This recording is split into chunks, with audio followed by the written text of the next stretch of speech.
వద్దు చెప్పాలంటే. ఇంత మజ్జిగనో, ఇంత రాగి జావ తాగాలి. కాల్షియం అందులో కూడా ఉంటది కదా! రైట్.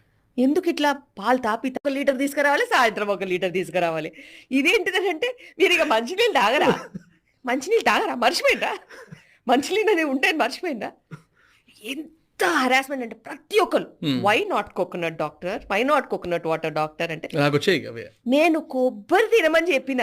అంటే కాంప్లెక్స్ కాబట్టి మంచి హెల్తీ ఫ్యాట్స్ అన్నీ ఉంటాయి. Right. ఫైబర్ ఉంటది. డైజెషన్‌కి మంచిది. Super health. నీకు కొబ్బరి నీళ్ళు ఎందుకు? నీకు చుక్క చెమటొస్తదా? ఏసీలో కూర్చుంటావు. సరే నువ్వు పొలం పనికెళ్తావు, బజార్‌కెళ్తావు, సామాను తీసుకొస్తావు, ఎండ కొడుతున్నది, వడదెబ్బ తగిలింది, లూజ్ మోషన్స్, వామిటింగ్స్ నువ్వు కొబ్బరి నీళ్ళు తాగు. ఒక్కటి కాకపోతే 2 తాగు. కానీ how can you sit at home ఏం పని చేయకుండా జస్ట్ కంప్యూటర్ వర్క్ చేసుకుంటూ 1 litre coconut water morning, evening తీసుకుంటే at the end of 1 month నువ్వు 3 కిలోలు only because of coconut water పెరిగే అవకాశం ఉంటది.